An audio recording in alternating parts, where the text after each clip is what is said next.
বিসমিল্লাহির রহমানির রহিম।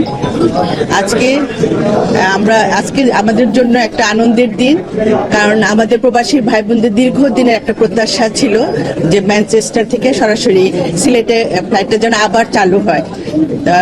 আল্লাহ রহমত প্লাস আমাদের মাননীয় প্রধানমন্ত্রী জনাব তারেক রহমানের নির্দেশে আজকে সেই ফ্লাইটটা এখানে এসে পৌঁছেছে।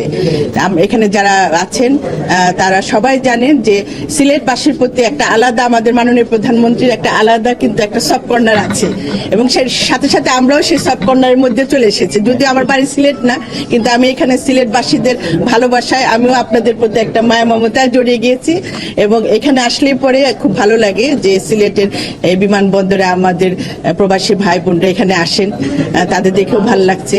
তা আমাদের এই ধারাবাহিকতাটা বজায় থাকবে ইনশাল্লাহ। যেটা আমরা শুরু করেছি প্রবাসী ভাই বোনদের জন্য, এই যে শুরু হলো এই ম্যানচেস্টার ফ্লাইটটা, এটা চালু থাকবে, এবং আগামীতে যাতে আমাদের যাত্রী সেবা আমরা আরো ভালো নিশ্চিত করতে পারি, নিয়মিত যাত্রী সেবা পায়, নির্ভরযোগ্য যাত্রী সেবা পায়, সেটার দিকে আমরা সবাই মনোনিবেশ দিব। এটাই আমাদের মূল লক্ষ্য। ধন্যবাদ আপনাদের। একটা প্রশ্ন আমরা পড়ে দেবো। বিসমিল্লাহির রহমানির রহিম। আসসালামু আলাইকুম। As you know, it's great to be here today. আজকে অত্যন্ত একটা আনন্দের দিন যে ম্যানচেস্টার ফ্লাইট আবার চালু হয়েছে। আমাদের মাননীয় বিমানমন্ত্রী রিতা আপা, she is actually আর সিলেট, দুলাভাই কিন্তু সিলেট। তো সিলেটের প্রতি তারও একটা সফট কর্নার আছে ব্যক্তিগত।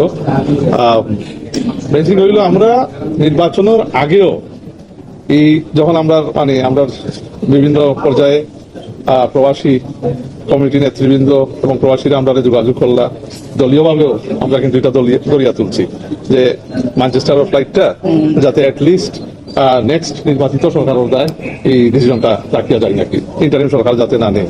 তো নেওয়ার বাদে এবং আমরা প্রতিশোধ কথা বলতে আসলাম যে আমরা যদি নির্বাচিত হই, সরকার গঠন করি, আমরা দল বাংলাদেশ জাতীয়তাবাদী দল ক্ষমতা পায়, তাহলে আমরা ম্যানচেস্টার ফ্লাইট চালু করবো। আজকে হইল the culmination of this promise to the expatriate community in Manchester and north of England that আমরা বাংলাদেশ জাতীয়তাবাদী দল সরকার, elected BNP government led by Honorable Prime Minister Tariq Rahman and our very able Minister for Civil Aviation as well as our ministers in Sylhet, together we have all come together এবং আজকে রিতাফার নেতৃত্বে আমরা এই ফ্লাইটটা চালু করতে পারলাম বিমান মন্ত্রণালয়ের পক্ষ থেকে আবার। And it is a wonderful day. এখানেও আমি নিজে বিভিন্ন জিনিসও উপস্থিত, আমি নিজেও প্রাইম মিনিস্টার সাহেবের সাথে আমরা তুলছি হাই লেভেল সিভিলিয়েশন কমিটির মিটিংও যাতে এই ফ্লাইট রিজিউম হয়। মুক্তাদির ভাই নিজে প্রাইম মিনিস্টার সাহেব লোক আলাপ করছেন, আমি নিজে প্রেজেন্ট আসলাম, কারণ আরিফ ভাই প্রবাসী কল্যাণের পক্ষ থেকে মন্ত্রণালয়ের পক্ষ থেকে তাই আবেদন জানাইছে যে এটা চালু হয়। তো collectively we were all united, the government was united in resuming the flight because we belong to the people. We are the elected government, elected by the people of Bangladesh, 2/3 majority দিয়া। তো মানুষের pulse আমরা feel করতে পারি। তো pulse আমরা feel করছি যে ম্যানচেস্টার এই ফ্লাইট খুবই জরুরি, এবং প্রবাসী এবং আমরা দেশের মধ্যে যে সরকারের লগে যে একটা স্ট্রং বন্ধন তৈরি করা, এই ফ্লাইটের মধ্যে আজকে চালু হইল আবার।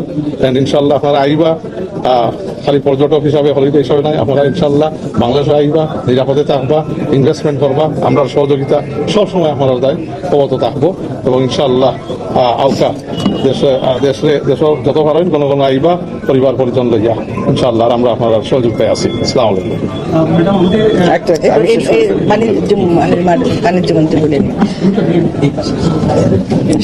বিসমিল্লাহির রহমানির রহিম। আজকে আমাদের জন্য একটা খুশির দিন। দীর্ঘ প্রতীক্ষিত ম্যানচেস্টার ফ্লাইট আবার শুরু হয়েছে, চালু হয়েছে সিলেটে। এখানে আমাদের বেসামরিক বিমান এবং পর্যটন মন্ত্রী আফরোজা খানম আমার আপা আছেন আমার পাশে, এবং আমাদের পররাষ্ট্র বিষয়ক উপদেষ্টা জনাব হুমায়ুন কবিরও আছেন। ওনার কথা শুনে আপনারা তো বুঝলেন যে সিলেটে যারাই আছি আমরা ক্যাবিনেটে আমরা সবাই এই বিষয়ে কনসার্ন ছিলাম, এবং আমাদের জন্য সুখের বিষয় খোদ প্রধানমন্ত্রী এই বিষয়ে কনসার্ন। তো প্রধানমন্ত্রীরও যে কারণে সিলেটের প্রতি একটু বাড়তি মায়া মমত্ব, আমার মাননীয় বিমানমন্ত্রীরও সেই একই কারণে বাড়তি মমত্ব। আমি ইতিমধ্যে ওনার সাথে বেশ কয়েকবারই আলাপ করেছি এবং উনি সম্মতিও দিয়েছেন। আগামী দিনে ইনশাল্লাহ সিলেট কক্সবাজার রুটের বিমান আমরা দেখব। আর আমি আপার সাথে এটাও আমাদের মাননীয় মন্ত্রীর সাথে এটাও আলাপ করেছি, আমাদের সিলেটবাসীর দীর্ঘদিনের দাবি যে সিলেট বিমানবন্দরটি একটা ফাংশনাল আন্তর্জাতিক বিমানবন্দরে পরিণত হোক। সেই জন্য বাইরের আমি নাম বলবো না, কারণ এটা ওনার এখতিয়ার, উনি বলবেন। ভবিষ্যতে যে সমস্ত আন্তর্জাতিক এয়ারলাইন্স এই রুটে তাদের ফ্লাইট পরিচালনা করতে চায়, ইনশাল্লাহ আমাদের মাননীয় মন্ত্রী সেটি সদয় বিবেচনা করবেন, যাতে এটি সত্যি সত্যি একটি আন্তর্জাতিক বিমানবন্দরে পরিণত হয়। আর সিলেট, আমার নির্বাচনী ম্যানিফেস্টোতেও ছিল যে সিলেট বিমানবন্দরটিকে আমরা একটা রিজিওনাল কমিউনিকেশন হাব হিসেবে প্রতিষ্ঠা করতে চাই। রিজিওনাল হাব মানে এই অঞ্চলের, বাংলাদেশের আশপাশের অঞ্চলের টু অ্যান্ড ফ্রো ফ্লাইটগুলি যেন আসে।